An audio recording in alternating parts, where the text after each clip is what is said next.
국정 곳곳에 촉수처럼 뻗은 도이치모터스 주가 조작 공범 이종호 씨의 영향력, 이종호 뒷배의 영향력은 가히 상상 초월입니다. 이종호가 지난해 8월 9일 통화에서 조모 경무관을 언급하고 별 2개 치안감을 달아줄 것 같다며 그 정도는 주변에 데리고 있어야 되지 않냐고 했습니다.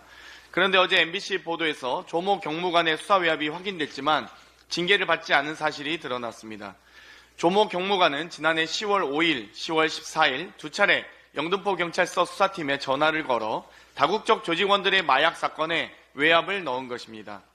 본인이 관세청에 같은 정부 일원이라 스스로 침뱉는 것이기 때문에 무리하게 안 할 것이라고 했다. 세관 수사 내용까지 밝히는 건 야당 좋은 일만 시키는 거다 등 당시 수사팀장에게 사실상 세관 수사를 빼라는 압력을 가했던 것입니다. 경로한 윤익은 경찰청장이 감찰 조사를 지시했더니 경찰청은 이러한 외압 사실을 확인하고 감봉 등의 징계 요청을 합니다. 올해 2월 인사혁신처 중앙징계위원회에 넘겼는데 6월 초 인사혁신처는 불문, 징계 처분을 내리지 않았습니다. 이종호 녹취록에서 치안감 승진을 언급한 내용과 함께 치안감 승진 심사를 앞둔 조모 경무관의 징계 조치는 승진에 발목 잡힐까봐 불문에 붙인 것입니까? 임성근의 구명 로비 의혹처럼 이종호가 경무관 구명 로비를 했을 거라는 합리적 의심이 들 수밖에 없습니다. 윤 경찰청장은 이달 4일 직권으로 경고 조치만 했다는 것을 보면 현직 경찰청장을 넘어서는 윗선 라인이 움직였을 것으로 보입니다. 인사혁신처에 자료 요구를 하겠습니다. 당시 인사혁신처 징계위 명단, 회의록, 징계위의 조사 내용, 불문 결론의 사유 등 하나도 빠짐없이 제출하시기 바랍니다. 인사혁신처에는 누구의 개입이 있었는지 밝혀져야 할 것입니다. 내부 고발자의 고발도 기다리겠습니다. 더불어 최혜병 순직 수사외압 사건을 맡고 있는 공수처 4부 신모 검사, 공수처 2부장 송모 검사가 과거 이종호 씨의 변호인으로 선임된 전력이 뉴스타파를 통해 밝혀졌습니다. 이종호의 변호인이 이종호의 구명 로비를 수사하고 있으니 왜 공수처의 수사가 휴대폰 압수수색조차 못하며 이렇게 더디고 제대로 이루어지고 있지 않는지 알 수 있는 대목입니다.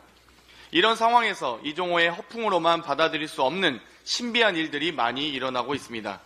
오직 특검만이 답입니다. 국정농단의 비선 실세, 이종호 구명 카르텔의 실체를 낱낱이 밝혀가겠습니다.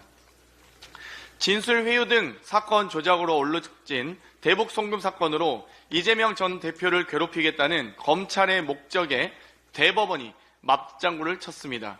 이틀 전 대법원은 이재명 전 대표의 대북 송금 사건과 대장동 사건 토지 관할 병합 신청을 기각했습니다.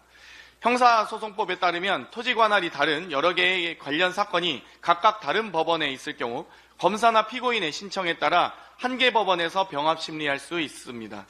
대법 관계자에 따르면 토지 관할 병합 여부 결정 시 피고인의 이익, 재판의 신속성, 증거 관계 등을 종합적으로 고려한다고 하는데 증거를 증거로 보지 않고 거짓 진술을 신빙성으로 보는 수원지법 재판부에서 재판을 받으라는 것 자체가 피고인의 이익을 완전히 무시한 것입니다.